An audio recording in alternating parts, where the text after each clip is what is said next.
Último representante de la más importante de las dinastías políticas del Uruguay, Jorge Valle es lo que se dice un político de raza. Embebido de una cultura anglosajona, nació a la vida política pública en 1958, cuando fue elegido diputado, aunque mucho antes ya había conocido las mieles y los ácidos del poder. Formado según el prospecto del Príncipe de Maquiavelo, estudió en Londres y en Montevideo, donde se recibió como abogado. La gente se merece que le canten la justa. Luego de 5 frustrados intentos con la histórica lista 15, que encabezó a partir de la muerte de Luis Valleverres, llegó a la presidencia en 1999. Como piloto de tormentas, le tocó atravesar la etapa más cruel y virulenta de una crisis económica como la del 2002. Pero su mandato también es recordado por la Comisión para la Paz, un hito que marcó el primer intento de buscar una solución definitiva al tema de los desaparecidos.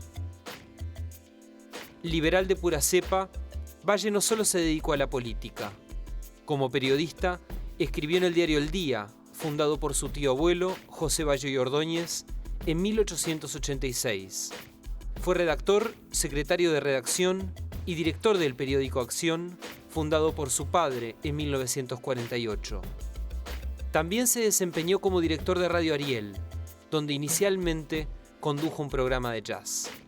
Su apellido, desde el periodismo hasta la liturgia misma del Partido Colorado, impregna la historia política del Uruguay.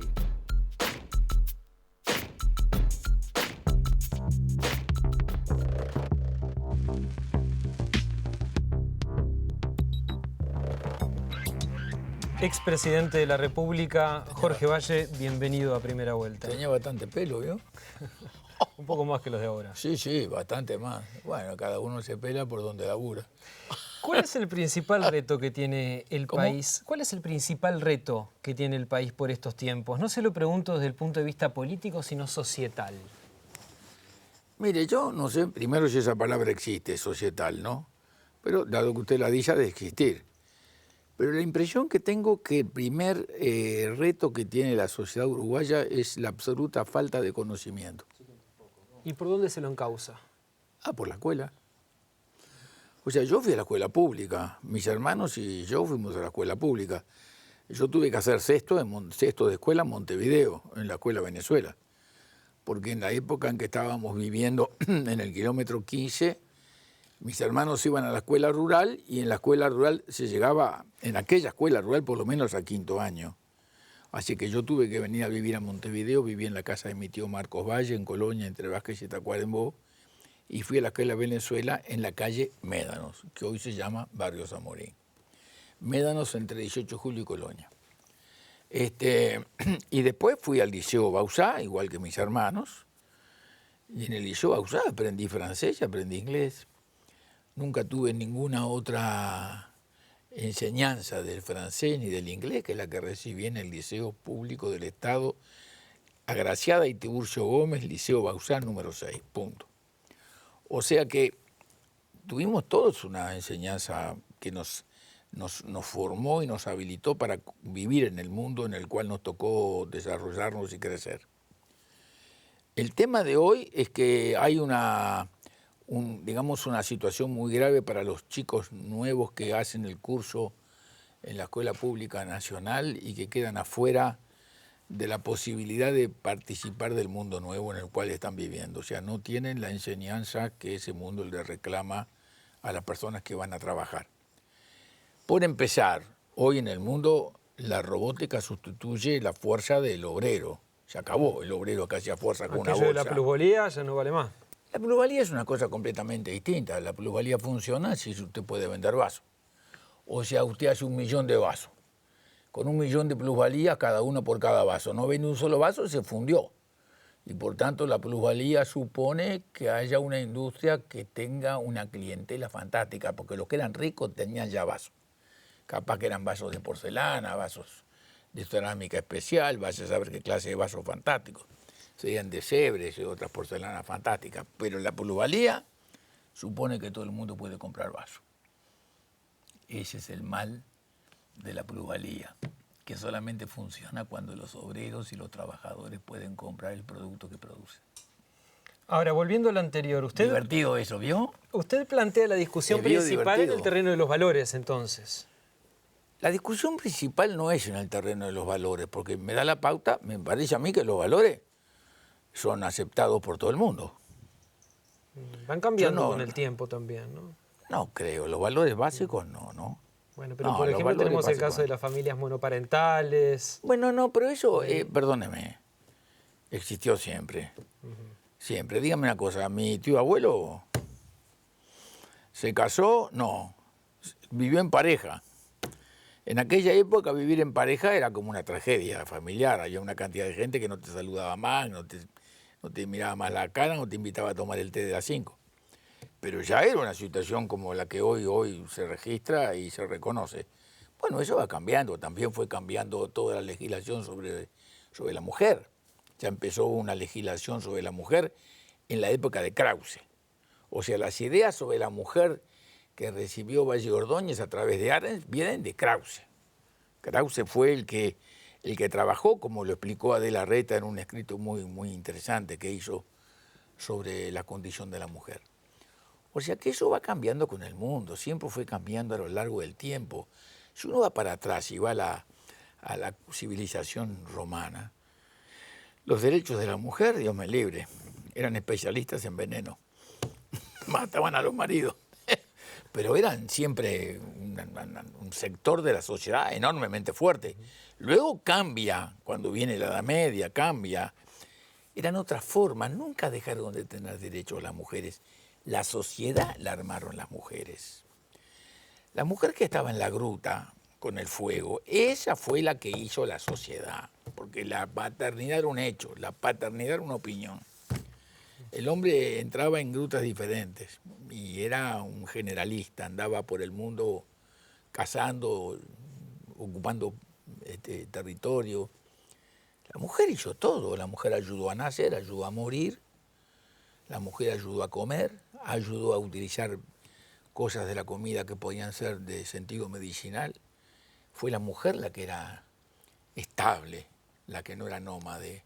Ella fue la que hizo la agricultura, ella hizo la vestimenta, ella hizo los instrumentos para poder manejar la comida, para poder hacerla, para poder hacer la industria de la base de la sociedad, entonces. Pero ¿cómo? Y era la del fuego, la que daba calor, la que curaba y la que impedía que entraran las bestias más feroces al lugar donde vivían. La mujer es la esencia de la cosa. Y lo que la mujer hace hoy, empiece a hacerlo usted un lunes, a ver si está vivo un jueves. No llega a fin de semana. Y flaco como está, no llega ni al miércoles. Valle, el mundo siempre se movió en 2 dimensiones, espacio y tiempo. Ahora no. Tenemos otra, la virtual. No, ahora no tenemos más ni espacio ni tiempo. Yo agarro la tableta por la mañana y llamo a un amigo, le escribo una carta a un amigo que vive en Nueva Delhi. Y se acabó el espacio. Ahora, por eso mismo, Punto. este es un nuevo ingrediente, la es dimensión, el plano de lo virtual. Es brutal eso. Ahora, eso es... no ha ingresado todavía como un ingrediente del sistema democrático. ¿Puede ser que Internet sea en el futuro quizás el apóstol de la democracia? No sé cómo va a ser eso, porque en algunas cosas he visto el fracaso de la Internet y de las redes sociales, ¿no?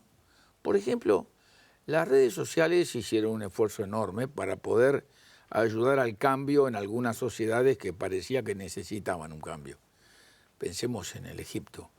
Y mire la frustración terrible de todo el mundo, porque se reunieron en aquella plaza, forzaron un cambio de gobierno, y el que surgió de ese cambio fue una persona que no era de la voluntad, que no estaba expresada orgánicamente, pero que era una idea que se circulaba, lo que se llama la opinión pública.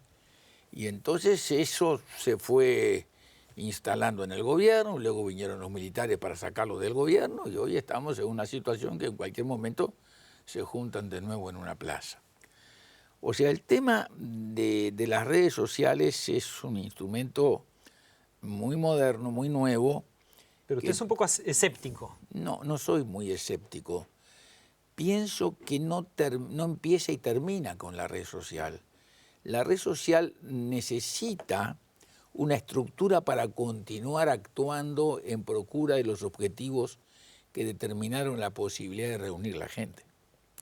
O sea, usted junta la red social a los indignados, y los indignados van a la plaza y se sientan. ¿Y qué resuelven?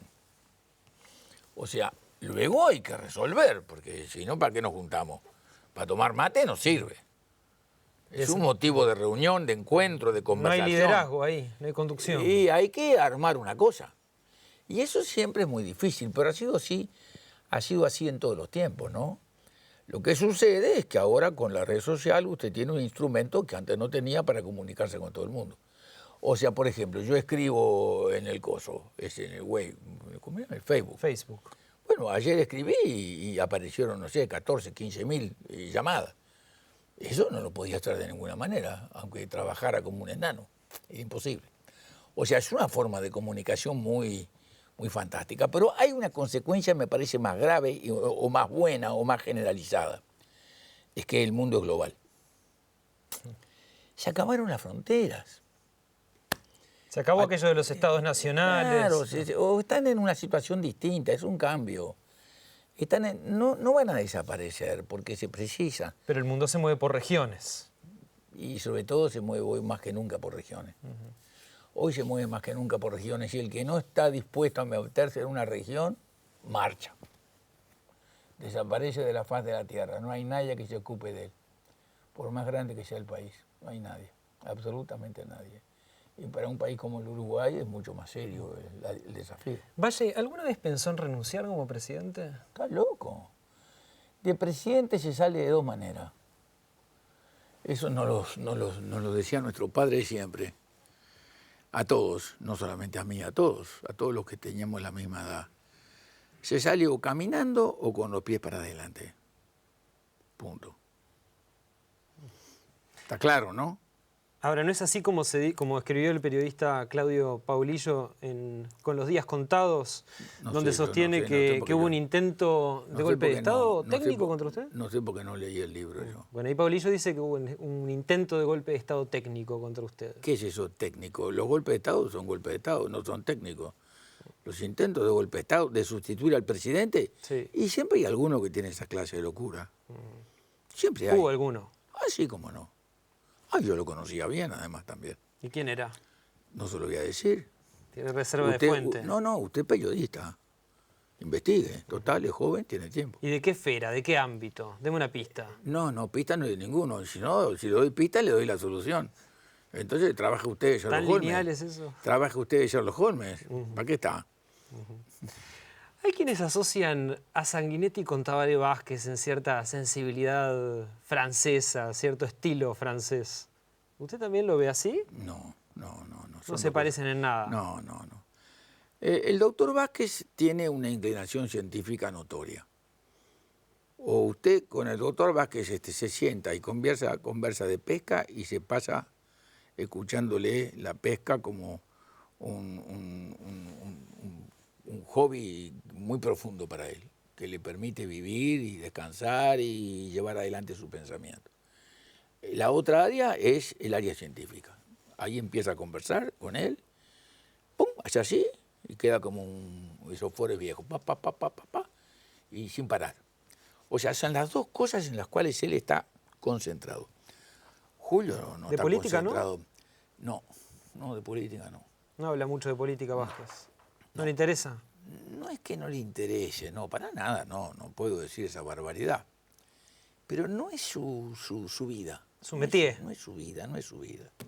Para Julio sí. Julio es un hombre enormemente culto y con conocimiento político, tiene un conocimiento político muy profundo. Será acertado o equivocado según cada persona, pero tiene un conocimiento político muy profundo y muy orgánico. Julio es muy francés. Usted es más anglosajón, como decíamos en el prólogo. No, yo soy de los filósofos morales. Totalmente sajón, y él es totalmente francés. Y por tanto, somos partes iguales de cosas que son iguales, pero somos desiguales en cuanto a la aproximación, notoriamente. O sea, yo no tengo la misma idea que Julio con respecto al Estado. Julio es mucho más estatista que yo. Yo creo en el Estado como una cosa que entra y sale. Julio cree que la estructura del Estado tiene que ser una estructura sólida que le permite tener una estructura firme a la sociedad. Habrá escuchado esos colorados que dicen, Jorge es un Mujica ilustrado. Los dos Bueno, tienen lengua larga, yo no sé si Mujica es ilustrado o no es sentido ilustrado. popular, olfato. Yo lo que creo de Mujica es que es un individuo que tiene una sensibilidad adecuada para tener noción de hacia dónde rumbean las cosas.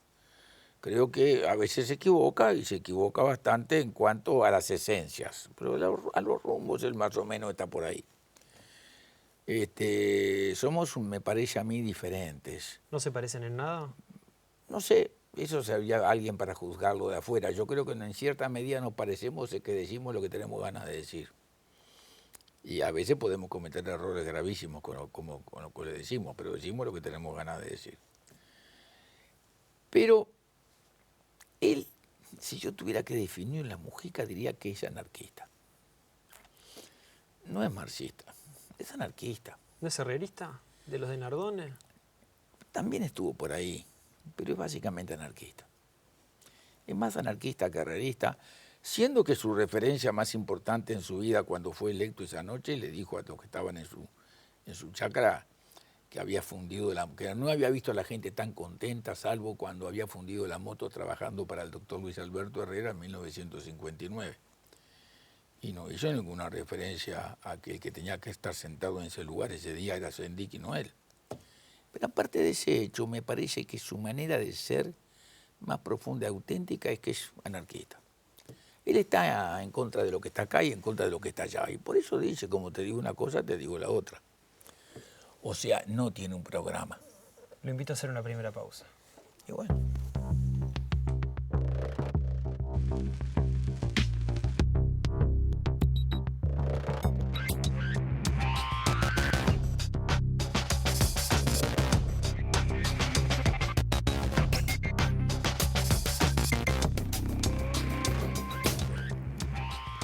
¿Cómo definiría al vallismo? ¿Es como decía José Serrato, un partido de izquierda democrática liberal?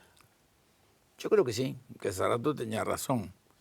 Y Serrato es el único que describió esa condición, inclusive, ¿sabe cuándo? Cuando hizo el texto de la ley por la que se creó el Banco Seguro. Un buen día trate de buscar la ley. En el proyecto de ley hay un sector de la ley que es un relato de por qué es la ley, para qué es la ley, cuál es el sentido de la ley, ¿no? Y ahí hace una expresión muy interesante cuando dice, no crean que esta es una ley colectivista. O sea, en aquella época a las fuerzas marxistas se les llamaba el colectivismo. Y por tanto hace una referencia explícita a que su propuesta no es una propuesta de carácter colectivista. Pero sí de izquierda. Y es claro, porque para la izquierda es una vieja fórmula que se ha utilizado con el andar del tiempo, que viene de la Revolución Francesa. Sí, se preguntó porque suena raro en el Partido Colorado. Y de cómo estaba sentado cada uno, ¿no? ¿Verdad? Entonces nosotros, cuando éramos chicos, a los amigos nuestros que eran socialistas, le decíamos, pero ¿para qué perdes el tiempo con el socialismo si nosotros somos vallistas? O sea, Valle Ordóñez tenía un principio filosófico que por supuesto nunca fue positivista. Espiritualista. Era espiritualista. Y entonces un principio. Valle Ordóñez se incorporó el 4 de julio de 1874 junto con Soria San Martín al Club Católico. Y Valle Ordóñez era católico hasta los 19 años de edad.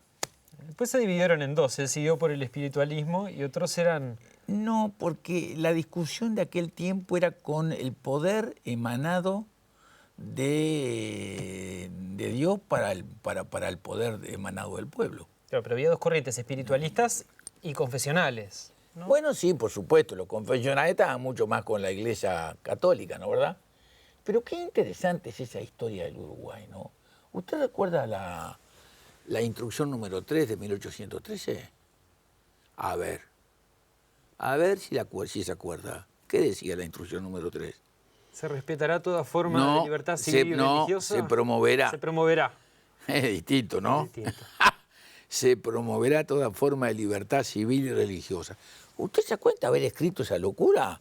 Aquellas 20 personas que estaban ahí en el shopping de Tres Cruces.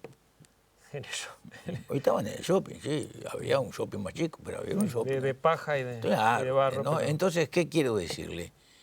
¿Cuál sería la razón por la cual esos tipos escribieron eso en aquel momento? ¿Qué habría acá? Porque si hay un libro escrito creo que por Ariosto González, en donde se hace un análisis de todas las instrucciones a todos los diputados que concurrían a la constitución de la Asamblea de las Provincias Unidas.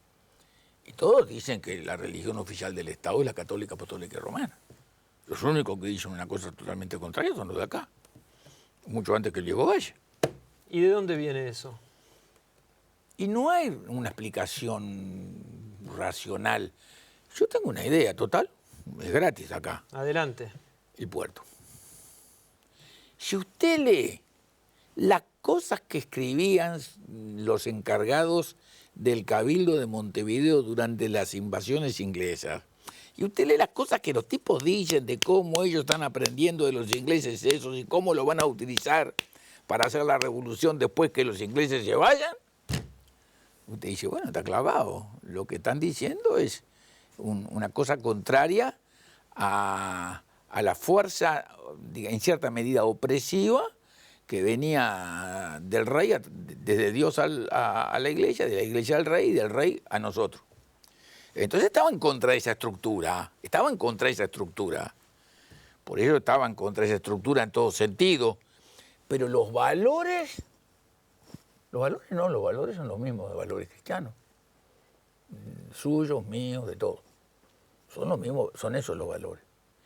Y eso es lo que uno, cuando lee el libro que hizo este señor Cantera Carlomagno sobre don Lorenzo Valle y Grau, entonces don Lorenzo Valle le dice a su hijo, pero decime una cosa, pero estudia algo, estudia derecho civil, derecho comercial, pero si querés estudiar hasta derecho canónico, pero no sigas con los derechos naturales y con los clásicos y con la Biblia y con la lectura que haces, que te vas a morir de hambre. Y le dice el otro del otro lado, es que si no conozco los derechos naturales, no me sirven los demás derechos. Y esos son los principios y los valores que el señor Valle Ordóñez tuvo y que nos transmitió a todos. Así que usted me dice que soy yo, y yo soy así, yo soy liberal y espiritualista, punto. ¿Qué razones explican que el Partido Colorado esté hoy en una de sus mínimas expresiones históricas? Bueno, lo que pasa es que hay una cosa que la gente no considera mucho, ¿eh?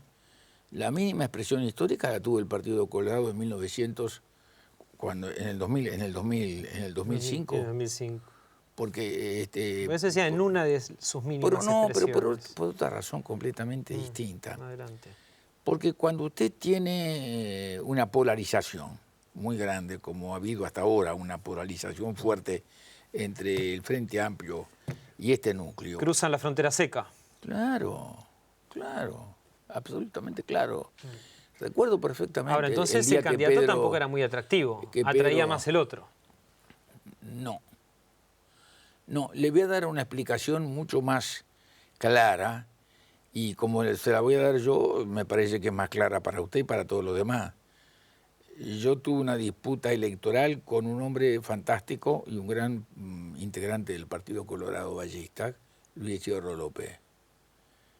Yo le gané la elección interna, pero cuando vino la elección general, Julio María Sanguinetti tuvo más diputados que yo. Lo cual significa que como la única elección en donde había disputa de quién iba a ser el candidato ganador, hubo gente independiente que le pareció que era mejor que fuera yo a que fuera Hierro. Por tanto, han de haberme votado a mí, y esa ha sido la causa por la cual se equivocaron todas las encuestas. Lo mismo pasó en esta última elección. La única cosa que había en disputa era en el Partido Nacional. Lacayo y Larrañaga. Claro, entonces el Colorado del Ordóñez me dijo, Jorge, no me vota ni mi mujer ni mi hija. Le digo, bueno, Colorado, te conocen. Y me dijo, no, lo que pasa es que tengo una elección para la interna, y me dijeron que no, que votaban a la calle Pou para que no ganara Larrañaga.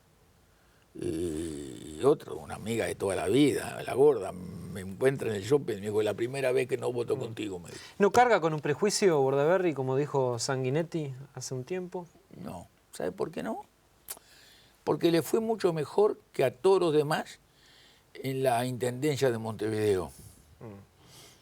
Y el prejuicio que tenía, estaba vivo inclusive el prejuicio que tenía. No, no es eso. Yo creo que esas cosas siempre existen. Ahora, O sea, nosotros también tenemos gente que está en contra nuestra por el solo hecho de ser integrante de la familia Valle, punto y chau. ahora, ¿Novik, por ejemplo, a su juicio puede ser un buen candidato del Partido Colorado? Yo creo que el Partido Colorado puede ser un buen candidato si se integra al Partido Colorado y participa de la elección interna. ¿No lo Ahora, convenció de eso? ¿No lo tentó usted? No, yo no le he dicho nada porque me parece que no debo decírselo. Yo creo que eso él lo tendrá que resolver, porque creo que hay una cosa que está clarísima. ¿Usted Concertación nacional no funciona, no va a haber concertación nacional, porque el Partido Nacional está en contra de la concertación nacional como partido nuevo que aparezca.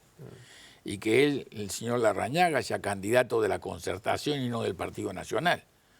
Eso no creo que funcione. Y me parece que dentro del Partido Colorado tampoco. Pero usted personalmente está a favor, tiene opinión favorable a una concertación nacional, ¿o no? No, yo no. No. Nunca. Nunca tuve, al contrario. ¿Y qué representa Novik a su juicio?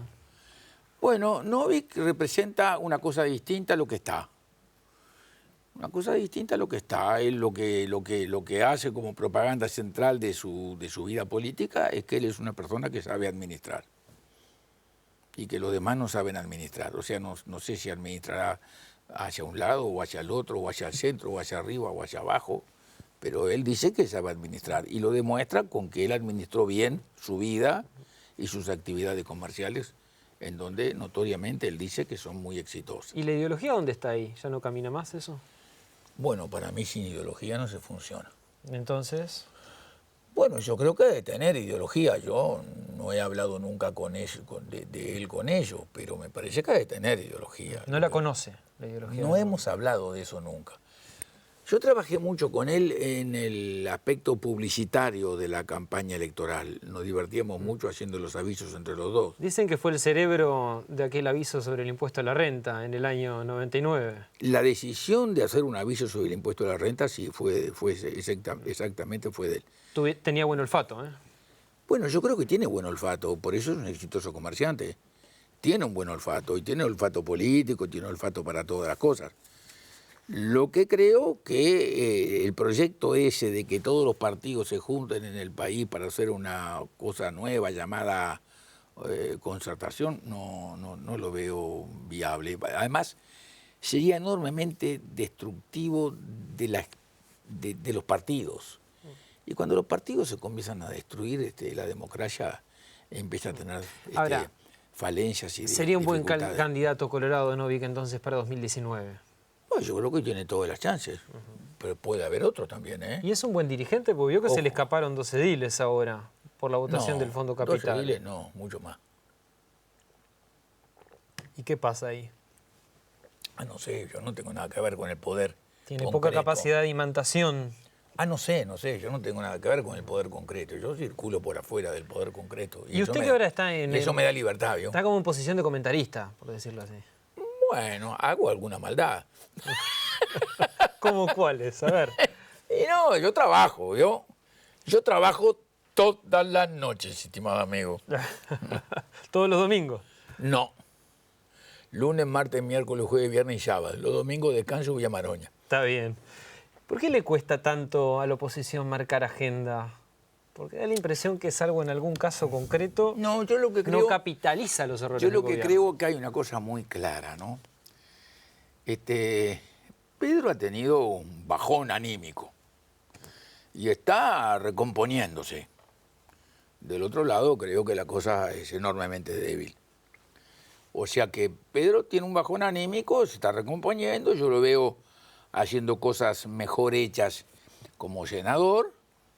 Todo en la comisión de aduana, él escribe ahí en el portal de información, Telescopio, escribe cosas que me parece que son sensatas. Creo que también fue buena la cosa que hizo con respecto Pero digo que una cosa es ser a buen la senador y otra interpelación. es ser buen candidato, ¿no? Estimado amigo, estamos de acuerdo los dos. Una cosa es ser senador, otra cosa es candidato. ¿Y Pedro es un buen candidato, dice usted? Perdóneme, ¿sabe qué? Creo que la tirada es larga, y es muy larga, y no sé qué va a pasar con su deseo, con su ánimo. Falta mucho para que cruce el disco, no sé, dice usted. No sé, todavía no sé. Además le decía una cosa más, estimado amigo. Han pasado cosas muy serias en América. Ahora vamos a los temas Cosas muy de serias. América Y Latina. esas cosas también pueden replantear las situaciones en el Uruguay. E inclusive pueden facilitar y proponer la aparición de gente nueva. ¿Ve alguno más? Como referente de la oposición. Veo, sí. Veo, pero ver. tampoco se lo voy a contar, pero veo. Se llevan muchos secretos esta noche de este programa. me No, parece. no, muchos no, algunos. O trato de llevarme algunos. Pero veo gente con capacidad y con deseo. Pistas tampoco. ¿A ustedes pistas? Sí. ¿Para qué es usted periodista? Valle, ¿qué cambió entre fines de 1999 y el 1 de marzo del 2000 cuando usted hace aquel anuncio de la Comisión para la Paz para que el gobierno nacional enfocara, digamos, una política destinada al Mire, tema del cosas- pasado reciente? Permítame que le Sí. termine la pregunta. El tema del pasado reciente, cuando en los anteriores gobiernos de Sanguinetti daba la sensación que el tema estaba vedado a cal y canto. De cualquier manera, debería tener los 3 gobiernos anteriores. Pero en el de la calle vio que no presentaron casi. ¿Quiénes? Los familiares estaban medio diezmados después del referéndum aquel del 89. Bueno, pero los hechos están todavía adentro de cada uno de ellos. Claro, pero en el caso de los 2 gobiernos de Sanguinetti hubo reclamos y se le cerró la puerta. Usted tiene que darse cuenta que las cosas tienen una evolución. Y las cosas al principio estaban asignadas por una ley y apoyadas por un plebiscito. Por tanto, si usted había organizado la ley a través de un acuerdo con el Partido Nacional, y quien escribió esa ley fue un hombre que lamentablemente falleció muy Sturla. joven. Sturla, un hombre excepcionalmente capaz. Un hombre que podía haber sido cualquier cosa en el Uruguay. Por su prestigio, por su inteligencia, por su sentimiento de servicio a la sociedad. Y hay una confrontación luego televisiva muy fuerte, que fue la que hubo entre Wilson Ferreira y el general Sedeñi, y hay una ley, se sanciona y se vota y sale a favor. Bueno, usted no podía borrar lo que usted mismo había hecho, que era el camino para, a su juicio, ir haciendo la paz entre los uruguayos.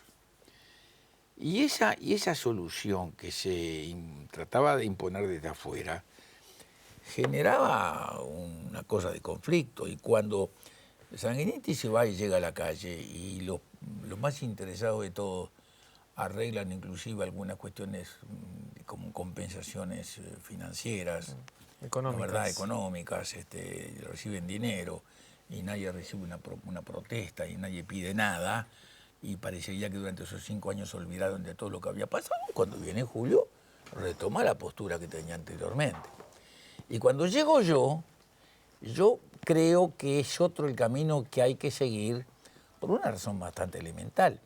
Porque nosotros no estábamos con esa información que procurábamos tratar de decir que todo lo que habíamos hecho antes era negativo, porque yo había participado activamente defendiendo la ley, sino que teníamos la sensación de que teníamos que buscar información hasta el final de las cosas para entregar la información y dársela a quien tenía derecho a recibir la información. Y por eso yo tuve el gusto de recibir a los familiares y fundamentalmente a la persona que lideraba ese grupo, una extraordinaria persona, la señora de Cuestas, una fantástica persona, una anarquista de ley, una señora que respeto, que admiro y que sé que tiene alguna cantidad de años a los que espero llegar también, y que naturalmente ella edad tiene como 94, 95 años de edad.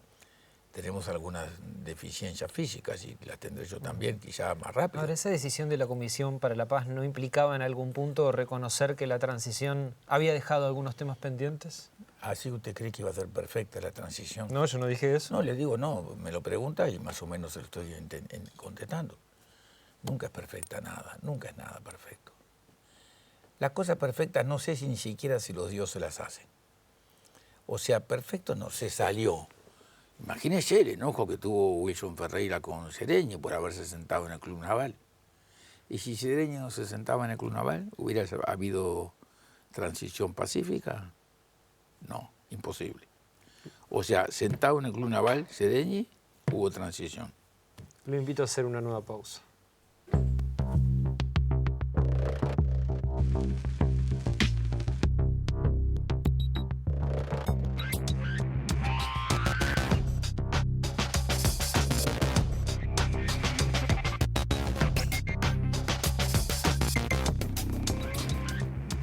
La relación entre Uruguay y Argentina ha sido históricamente turbulenta, para no decir mala, salvo en algún periodo como el de Sanguinetti y Alfonsín o el de Lacalle y Menem. ¿Por qué debería ser distinta con Macri? Mire, a mí me parece que la relación uruguayo-argentina ha sido en primer lugar difícil, ¿no? Siempre difícil. Inclusive nosotros publicamos un libro de un autor anónimo inglés que comentaba la situación durante la presencia de los ingleses acá y hacía una referencia fantásticamente precisa y graciosa sobre cómo actuaba la Liga del Comercio de Buenos Aires contra Montevideo, ya desde entonces. Eso es lógico que sea así, porque los países, ahora hay aviones y más adelante habrá otras cosas, pero los países salen y entran por los puertos. Y usted sabe lo que le pasa a la Argentina. El efecto Coriolis. Chao. Para allá va el barro, para acá viene la arena y los cantos rodados. Porque el mundo hace así. Y eso anega o halaga todo el lado occidental de cualquier costa de río. Así en cualquier lugar del mundo usted va con una venda frente en el río Paraná, frente a Paraná, va con una venda, hace así, arena. Ah, estoy del lado oriental del Paraná, frente al Paraná. Cliffs, como los de Dover, ¿no? Y arena abajo. Igual que la Barranca San Gregorio. Y del otro lado, Santa Fe, bajío. Y allá se inunda, acá no se inunda nada. De este lado de Entre Ríos no se inunda del otro lado. Pasa lo mismo en el río Uruguay. Entonces eso es una cosa que usted la tiene metida en el fondo, el gran poder metido en el fondo que no puede salir porque no tiene ni puerto para salir. Y esa es una situación que fue el espíritu con el cual siempre creyeron y pensaron que las aguas que lamían las costas de Pocitos eran aguas argentinas. Esa fue una larga discusión que se fue calmando y el que la resolvió fue Juan Domingo Perón. Punto. O sea, Juan Domingo Perón, cuando se sentó con mi padre en el kilómetro cero en la mitad del Río de la Plata, ese mismo día terminó con toda la discusión. ¿Y usted estaba ahí? Soy el único sobreviviente. Del lado uruguayo, soy el único sobreviviente que asistí a la reunión. Entonces, ¿qué quiero decir? Quiero decir que este hombre, este señor Macri, ve las cosas todas de otra manera. Se fijó un detalle del señor Macri. ¿Se fijó la elección del canciller? Susana Malcorra. ¿Sabe quién es? La jefa de gabinete de Ban Ki-moon. ¿Y qué profesión tiene? Me mató. Ingeniero. ¿Y dónde se recibió? En la ciudad de Rosario. ¿Y quién era su compañero de estudio? El ingeniero Bermúdez, uruguayo que estudió allá y que era nuestro representante para la energía acá en el Uruguay. Entonces... Y eligió un ingeniero. Eligió un ingeniero. Usted dice que la cosa de los puertos nos van a andar mejor. No, ingeniero. Es como Cáceres. Ven las cosas de otra manera. Ven las cosas de otra manera. Ahora, vio que el resto de los del gabinete son dueños de empresas, de corporaciones. ¿No se corre el riesgo de corporativizar las políticas públicas con eso? No creo. No creo. Creo que se gobierna con determinada sensibilidad, digamos, empresarial ahí. ¿Y usted sabe lo que es una sensibilidad empresarial? ¿Ha sido empresario usted? Ojalá. No, no sabe qué problema tendría si fuera empresario. Acá usted es un tipo libre, dice cualquier cosa, no tiene problema ninguno, no tiene que echar a nadie, no tiene que ocuparse de ningún problema familiar de ninguno de los que trabajan acá. Usted es un hombre libre, usted dice cualquier cosa. El empresario está perdido si funciona como usted. Hay empresarios y empresarios. Vaya. Sí, y hay seres humanos malos y buenos en cualquier actividad. Pobres, ricos, intelectuales, filósofos, religiosos. Vio la cantidad de gente religiosa que se porta mal, pobre papa. O sea que buenos y malos hay en todos los niveles. Pero el tipo que es empresario atiende una sociedad, que son todas las que trabajan junto a él. Yo fui empresario en el diario Acción. Pero usted... Y tenía que ocuparme de los problemas de todos. Pero ustedes son leones al lado de los empresarios uruguayos, ¿no? ¿Cómo qué? Son leones al lado de los empresarios uruguayos. ¿Leones quiénes? Los argentinos, los empresarios argentinos. Son el sector más poderoso de la sociedad argentina. Depende, porque durante 70 años seguidos manejaron la sociedad argentina los peronistas, que no son empresarios. Así que al fin y al cabo los empresarios estuvieron todos a las órdenes del gobierno peronista.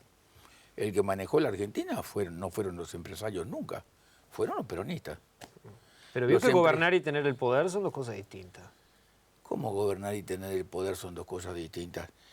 Si usted tiene el poder para gobernar e imprime desde el gobierno una teoría política como la imprimió notoriamente don Juan Domingo Perón sobre la base de su pensamiento estrictamente de carácter fascista, usted manejó los empresarios y los organizó como se organizó en Italia por Mussolini, y los sindicatos los organizó igual. O sea que los organizó. O sea que los empresarios tan temibles y tan fuertes empresarios estuvieron a la orden del pensamiento de don Juan Domingo Perón durante 70 años. Y a la orden también de Kirchner y de la señora. Porque los empresarios, antes que ninguna otra cosa, pregúntele a algunos, otros no, ¿no? Todos los empresarios que estuvieron a la orden de Lula y de Dilma Rousseff, que están todos presos en Curitiba. Sí, pero hay de todo, todos presos, como usted decía. Todos presos, todos presos, todos presos. Una corrupción, se llama que corrupción de izquierda se llama esa, ¿no? A propósito, ¿por qué en su gobierno usted no puso ningún ministro del ámbito sindical, por ejemplo? De la representación... Porque social, la representación sindical en el Uruguay tiene un manejo ideológico muy definido, muy claro. Y en ese tiempo ese manejo ideológico, como el que lo manejan hoy los sectores más importantes de la estructura sindical, tienen un principio ideológico que rige su vida sindical. Los sindicatos del Uruguay no son como los sindicatos alemanes, que más allá de que tengan una ideología, son sindicatos que se sientan a discutir con la empresa qué es lo que hay que hacer mejor para que eso funcione, para que eso camine y para que ellos sigan teniendo los salarios más altos y el mejor conocimiento para vender las cosas más caras en mejores condiciones a cualquier lugar del mundo. ¿Los empresarios no tienen ideología? Algunos sí, otros no. Y otros tienen ideologías totalmente disímiles con lo que ellos hacen o actúan. Son dos cosas completamente diferentes. Hay una posición ideológica mucho más definida y mucho más clara en el sector sindical que en el sector empresarial, por lo menos en el Uruguay. Para mí la mayor parte de los empresarios como tales colectivamente no tienen ideología política de cómo se debe estructurar la sociedad. Lo que tienen son principios que determinan si ellos pueden ser exitosos en su funcionamiento o no. Por tanto, si usted hace determinadas cosas como una inflación como la de Venezuela, usted se funde, por más ideológicamente afín que sea con Maduro, se funde igual. ¿Nuestro país no debería poner las bardas en remojo teniendo en cuenta que muchos empresarios argentinos vinieron a invertir al Uruguay un poco escapando del kirchnerismo? Usted incluso llegó a decir que a Néstor Kirchner era una especie de Hernandarias para el Uruguay, había introducido la soja. Había introducido la agricultura. La agricultura, pero sobre todo más que la soja. No, la agricultura, más que la soja. Entonces, no, lo que yo creo que los argentinos no se van a ir del Uruguay en la medida en que en el Uruguay sea rentable plantar soja. Lo que sucede es que, ¿cuánto es un rinde promedio de soja por hectárea en el Uruguay? Bueno, si usted tiene una tierra apta, o sea, una tierra del litoral buena, o otras zonas del país que hay tierras buenas, sin ser el litoral, Usted puede estar muy contento si saca 3.000 kilos, 3.100 kilos, 3.200 kilos por hectárea. Cuando usted tenía $500 de precio por tonelada, usted podía pagar hasta $300 de renta por hectárea. Pero vio que hoy la soja está a $332 la tonelada. Menos $40 de promedio de flete. O sea, recibe 332 menos $40 de promedio de flete, porque en el Uruguay el flete es más caro que en cualquier otro lugar del planeta. Entonces estamos al espiedo. Estamos al espiedo. Por tanto, si el tipo se va, sea argentino o sea uruguayo o chino, es porque el negocio no le sirve. Ahora, de cualquier manera le digo que en la Argentina sacan 6.000 kilos, 5.500, 6.000 kilos. Y claro, es el doble casi, ¿no? Con mucho menos laburo en la tierra, con mucho menos laburo en la tierra. Así que si usted llega a la presidencia y usted anuncia que va a haber un solo tipo de cambio, y usted además me dice que en la carne le saco el 15%, que es la única retención que tiene, y le saco el 100% de la retención al girasol, al trigo y al maíz, y además me va a cambiar el tipo de cambio, y me va a poner por lo menos 14, 15, 16, y me va a bajar el 5%, entonces, ¿sabe qué? No solamente me voy el argentino a la Argentina, el uruguayo también se va para la Argentina si puede. O sea que Uruguay tiene que devaluar o devaluar. Bueno, yo creo que el Uruguay tiene que darse cuenta en qué mundo está parado. Fíjese que O sea cuando que usted ya terminó el hoy- gobierno el tipo de cambio estaba a 26, 27 y hoy lo tenemos a casi 30, o sea, Bueno. estamos con atraso cambiario. Lo bajamos a 18. El Uruguay, valiente el uruguayo, sensato los uruguayos, 26 y 19 pesos el litro de combustible, y lo bajamos a 18 y nos transformamos al Uruguay en el país más caro del planeta. Ahora, a diferencia de... En una palabra, qué diversión, ¿no, verdad? A diferencia de su ¿Eh? mandato cuando Estados Unidos era el principal comprador, hoy es China ¿Principal comprador de qué? Y el principal destino de nuestras exportaciones. No, no. Estados Unidos fue un excelente comprador de carne. Excelente comprador de carne. Y va a estar siempre en el mercado Estados Unidos de la carne, siempre. Pero Estados Unidos no es un comprador de grano. Al contrario, es un vendedor de grano, es un competidor de grano. Vende arroz, vende trigo, vende maíz. Pero ¿cómo? ¿Cuántas veces Estados Unidos ha estado vendiendo a Rusia trigo? No. Ahora, el punto es que hoy es China el principal destino de las exportaciones China uruguayas. y ¿Deberíamos Asia, ¿no? firmar un TLC China. con China, dice usted? Ah, no, yo firmaría el TLC hasta con Groenlandia. Con cualquiera firmaría TLC, con todo el mundo. Ya, acá, ahora. Acá, ya, ahora. Y bueno, pero ¿qué hicimos con México? No hicimos eso. ¿Eh? Y México no es miembro del Mercosur. En aquella época no era miembro del Mercosur. Y hoy tampoco es miembro del Mercosur. Y ya regía la cláusula 32 que le había impuesto Brasil por la aceptación de la Argentina. La 3200. Uruguay también la avaló en su momento. La cambiamos. Porque en el Mercosur todos tenemos veto. No hay mayoría y minoría. Todos tenemos veto. Por tanto, si Paraguay estaba a favor, no podía hacer otra cosa. Y si Argentina estaba a favor y nosotros estábamos en contra, teníamos que utilizar el hecho de estar en contra para cambiar por otra cosa por abajo de la mesa. Con Brasil siempre se arregla todo porque Brasil tiene sentido político. No por arriba, por abajo. Con tranquilidad y paciencia. Y por eso armamos eso. Y por eso armamos el acuerdo de libre comercio con los Estados Unidos. Y por eso hasta contratamos al mexicano que había negociado ese acuerdo con México y Estados Unidos. Y por eso dijo el señor presidente de la República por entonces, hay que tomar este tren porque es el que pasa. Y no lo dejaron tomar el tren. Quedó en el andén. Valle, ¿qué pasó con los insistentes pronósticos que sostenían que en Venezuela iba a haber fraude, que el presidente Nicolás Maduro no iba a reconocer el resultado electoral? Nunca dije eso. No, usted no, pero le hablo de los... Usted habrá escuchado. Ah, no he escuchado tanta Prende cosa. la radio y Pero escucha ¿cómo? todo de Venezuela. Lo escucho a Maduro todos los días. Lo escuchaba a Chávez. Vio que reconoció el Pero por la supuesto, victoria de la oposición. pero pasó una cosa muy interesante y a un periodista sagaz, usted, periodista sagaz, no se la de haber pasado por alto. Usted siendo un hombre joven ha de recordar cuando Chávez perdió la elección para la reelección, ¿se acuerda? Sí. ¿Se acuerda quién anunció en aquella noche que no se daban resultados y no se daban resultados y pasaban horas y no aparecía ningún resultado? ¿Quién apareció en la pantalla, como diría el viejo de Gaulle, en la petite écran? ¿Quién apareció y dijo, pasó tal cosa? ¿Quién fue? ¿Maduro? No, Maduro ¿Diosdado no existía. Cabello? Diosdado Cabello se estaba peinando los cabellos, no existía. El general Baduel. Tiene razón. ¿Y dónde está el general Baduel hoy? ¿Dónde? Preso del gobierno de Chávez y Maduro. Entonces ¿Y quién apareció anoche? aparecieron los militares. ¿Y por qué las dos veces aparecieron los militares? Y porque estaban seguramente conversando con los militares. Ya hace 5 horas que tenían los datos y no decían nada.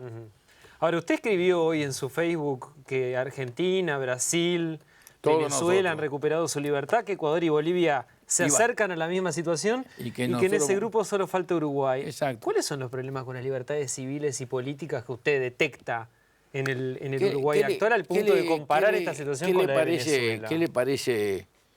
¿Qué le parece un país que tiene 200% de inflación? ¿Un atenta contra la libertad? ¿Qué le parece un país que trata de eliminar la independencia del Poder Judicial? ¿Qué le parece un país que usted es periodista y que lo echa de la televisión acá y lo echa y Pero se estoy queda? hablando de Uruguay. ¿Qué lo Y- lleva a comparar con Y Uruguay? porque son las cosas que no pudieron hacer, pero que plantearon.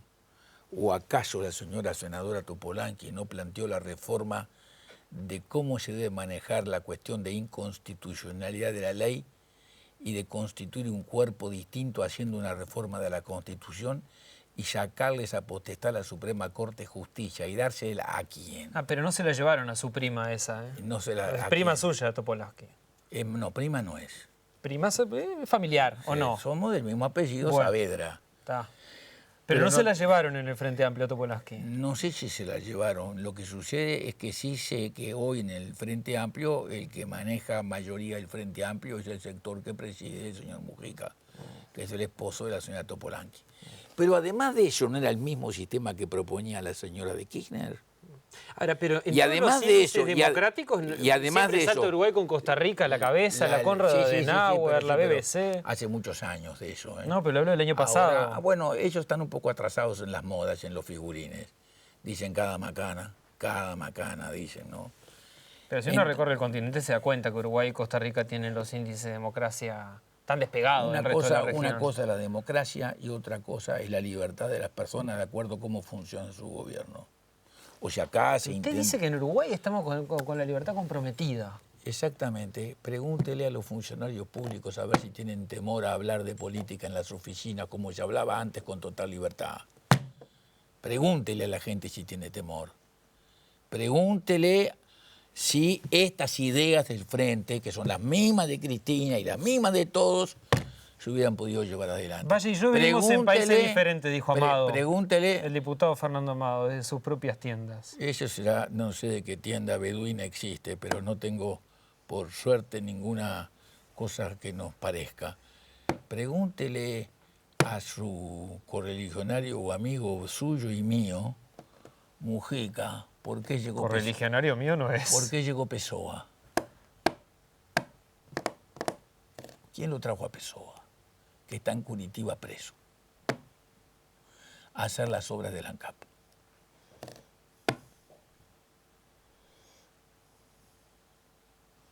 Yo no lo traje, ¿usted lo trajo? Tampoco. Ah, bueno, No lo tengo acá abajo de la mesa. fenómeno. Jorge Valle. Algunos van más lento, otros van más rápido. Por eso son los problemas adentro del frente, que el año que viene van a ser peores. Y usted dice que en 2019, ¡pum! El año que viene van a ser peores. Yo no sé lo que va a pasar en el 2019. Yo trataré de que el pollo esté presente. Si puedo, si tengo suerte, porque creo que es necesario en el Uruguay un factor de modernización que lo ponga el Uruguay en la misma pista en que lo puso Valle. Así que tiene un En pollito la modernizador. en la misma pista en que lo puso Valle. Jorge Valle tiene un pollito En modernizador. la misma pista que lo puso Valle de Ordóñez al Uruguay. Valle Ordóñez fue eso lo que hizo. No se ocupó de la economía Valle Ordóñez, de la economía se ocupó el ingeniero José Serrato. Valle Ordóñez El de la frase que hablábamos. Valle Ordóñez se ocupó de poner a la sociedad en el mundo que llegaba de entonces. De eso se ocupó. Y eso es lo que precisa ahora el Uruguay. Ya lo tiene para salir a la pista el pollito. En entonces. cualquier momento. Jorge Valle, expresidente de la República, muchas gracias por venir a Primera Vuelta. Al revés, un placer de estar con usted porque da gusto conversar con usted. Porque usted, por lo menos, es peligroso. El gusto es mío.